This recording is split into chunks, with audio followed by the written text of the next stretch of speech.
I'm not discouraging the recitation of the Quran in Arabic. I'm saying Okay. if you recite if you recite in Arabic, accompany your recitation with an engagement with the translation. So you recite from an app or from a book or on the computer, whatever have you, like a verse, you recite a verse and then read the translation, recite a verse and read the translation. So you can just Sure. recite aloud as you want to recite, and then just pause, read the translation, and then continue. It will take you a little longer, but if you have the time, it will be a lot more beneficial. If someone says, now, if the question is, I literally have got 15 minutes, yeah, I have to make a choice, a fundamental choice, either in Arabic or in English, it's one or the other, and it cannot be both, right? Obviously, I'm advocating both, but if can only be one or the other, then personally, I would recommend the translation. Because why? Because the purpose is not just ritual recitation for the sake of recitation, and mindlessly kind of doing it because there's some barakah in that. The barakah, the blessing that comes from the Quran is as a result of our engagement with the message, right? That's where the barakah and the multiplying effect of the engagement with the Quran comes. It's not just because we've said the sounds. So the thing is, when anyone asks reward questions, is this more rewarding or is that more rewarding? I actually discourage such questioning. Yeah, I discourage such questioning. Why? And forgive, I don't mean to be critical of you. I'm just saying generally, right? I understand why this happens. But we should not ask questions on the basis of what is more rewarding in that sense. Why should we not do that? Because the point is, the purpose of doing any of this is not the reward. The purpose of doing it is not the reward. Reward is an incentive. Reward is there. But in the calculations, in the divine like anyone who can really answer that question, right? Because the divine how does Allah calculate the reward? And is it as simple as, oh, if it's this, it's that? And it, like just imagine if it was Arabic, 10 points, right? But if it's English, 8 points. It just sounds funny even to say it. The reward is in the context of meaningful engagement. Where is your heart present? Where is your heart present? Where is your mind present? Where are you being affected and learning and humbled and weeping as a result? That's where the reward is. So that's the answer to the question. It's not as simple as if this, then that, and if that, then this. No, it's not as simple as that. It's not as simple as that, right? So as I said earlier, in general, in principle, is meaningful engagement with the Quran more rewarding than not meaningful engagement with the Quran or meaningless engagement? That is yes, right? That's a yes. And so it's what's more meaningful to you. Look, I'm just emphasizing for everyone, remaining connected with the Arabic and increasing your understanding of the Arabic is something I'm emphasizing. Yeah, I encourage it strongly, right? Like I'm not a translation extremist, okay? I'm emphasizing it strongly, the original. To connect with the source, I think there's a very powerful thing, no doubt about that, yeah?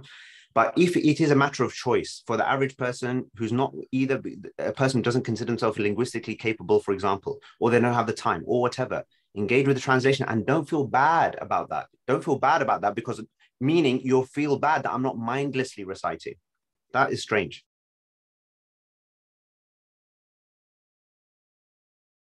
Why has it happened in that way? I don't know. I mean, I don't know. It's a funny thing about nowadays in terms of this idea of, okay, this message is not that popularly shared. It's weird in a way because not many people proactively share it as a telling people, to do such and such a thing. I mean, not many people tell people to how they're going to focus in their prayer. Like that's why I started Transform My Prayer. I didn't understand like why this wasn't more commonly done. It's like literally, that's Islam 101. Yeah, complete basics, and look at the way most people have learned their prayer or the way prayer is taught, even by teachers and scholars. Sometimes they emphasize massively all the technicalities and the outward stuff. They don't talk much about how are you going to focus, how are you going to actually practically concentrate. I don't know why this is the case, and I'm more of a forward-looking, and as you indicated anyway, than a backward-looking person, because I don't know. People have got there are multiple reasons. I wouldn't feel, just as I say in the context of Salah, and I say in the context of the Quran, Allah does not burden anyone more than they can bear. That's number one. Allah also rewards us and deals with us in the context of our knowledge and understanding at a particular point in time. So I would not feel bad about our previously, lame attempts at Salah or our previously not so great attempts at engaging with the Quran, even though at the time we may have felt that actually we were doing a great job. because we will be dealt with in relation to those things at that time based on what we knew or what was reasonable for us to know and practice.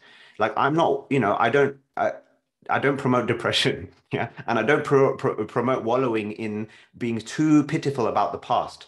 The only purpose of reflecting on the past practice is to leverage that to feel motivated to change the future and to know that Allah, in His mercy, as you referred to, can completely transform, not just wipe out, but transform all of our, sort of bad deeds, if you like, or not so great deeds, into better ones and acceptable ones. Right, not just wipe them out, but actually transform them into from a weighting standpoint based on our current and future practice. So all I would say is that, a message, a guidance is there for us to be guided by, for us to learn by, for us to live by, and that we know that we cannot practically change as human beings unless we are engaging with meaningful information. You can't ask someone to become a doctor or become a lawyer by trying to become a doctor or a lawyer, studying then in a language that is foreign to them. Right? Just as you cannot gain any new skill or understanding in that way, similarly, you cannot gain the understanding that you need for life, okay, that we need, okay, but then by engaging with it in this way. So I think, as I said, I'm not discouraging Arabic engagement and practice. I'm encouraging a balance, okay, between, connecting to the source and connecting to meaning at the same time, and then thinking practically about what this means for us in our lives, and doing that with others as well, and having a culture around which we build that, we build that. So the first part, I think this is the point: the Quran as something to be recited, as something to be read, recited, if you like. Remember, the Quran is only one word of many words that refer to, if you like, revelation. Okay, so there is the Arabic Quran then and now, and I think everybody is clear about the fact that when the Quran is translated, what's translated is not the Quran, technically speaking, yeah, at that level, because clearly it's an Arabic Quran, it's not the original revelation if it's translated. Yeah. However, when we're talking about the points about its messages, it as revelation, it as insight, as light, as guidance, as all of these functions of the Quran, clearly for most people and currently for many of us, those functions of the Quran, even the things that we looked at today about, so that they can understand, so that they can reflect, etc., these functions can only be brought through for most people now in translation, right? Or through some sort of communication, through it or around it. Now, even if we're going to say, okay, no, this is an interesting one, right? If we say, okay, hang on a second, I'm not going to do that because I don't think that's correct. And I don't think that I'm someone qualified to learn and blah, blah, blah. So I'm only going to listen to somebody who is going to now explain it to me. So now I'll only, for example, listen to, I don't know, Naman Ali Khan or XYZ scholar, teacher, whoever. I'm fine, right? We do that. I mean, I'm not, obviously not discouraging that. I'm encouraging it.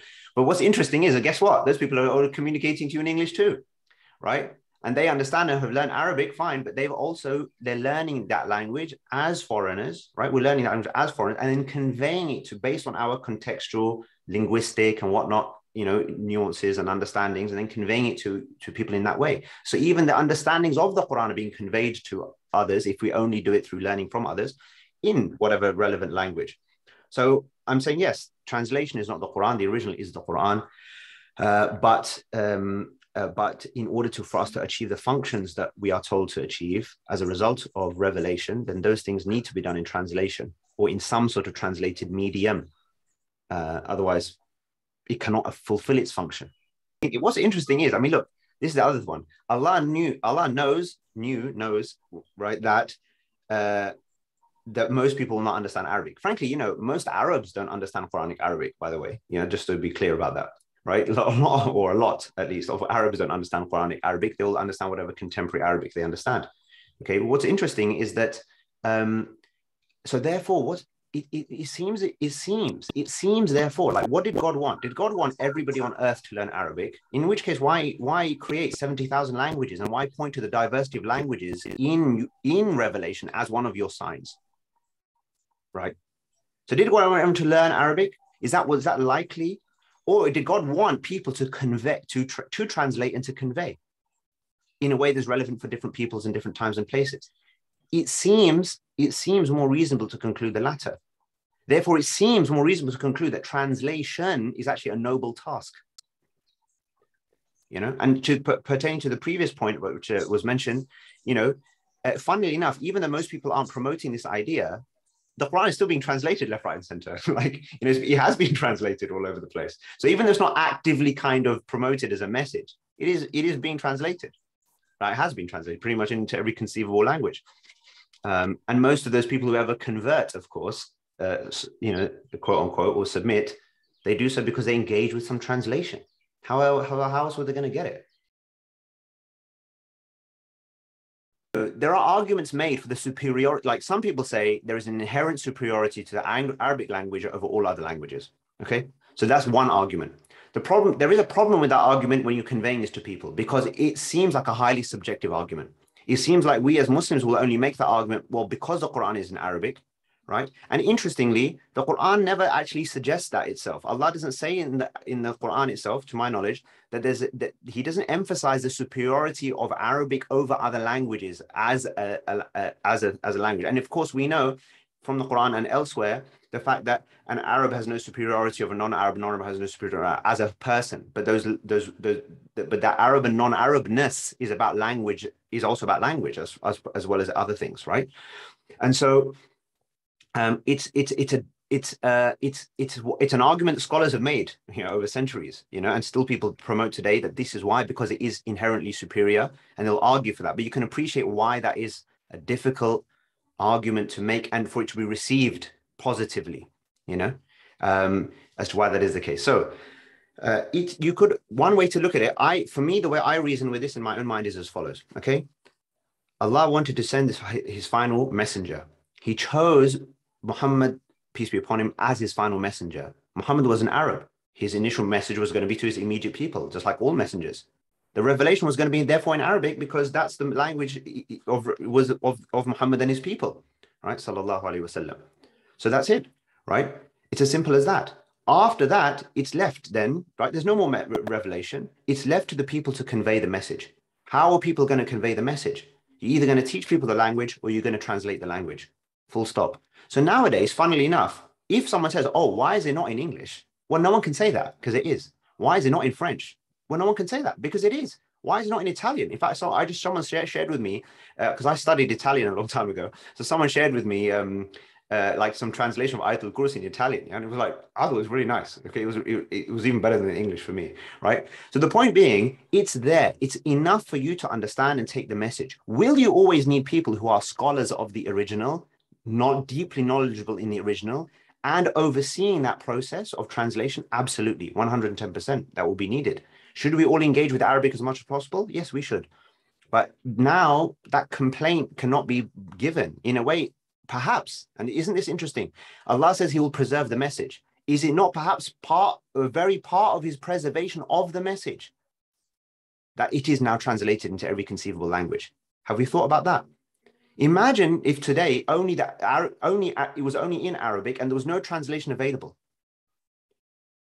How much would be lost as a result? Think about that. How much of the message and of the preservation of it would actually be lost? So what does preservation even mean? You know, preservation is, yes, of the original, but it has like an ongoing meaning, it seems, as well, right? It is so preserved in its universality and in the fact that it's available left, right, and center. No one can say that the message wasn't clear, because it is clear and it's been translated.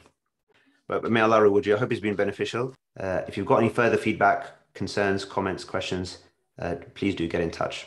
May Allah accept from us. Take care, everybody. Assalamu alaikum wa rahmatullahi wa barakatuh.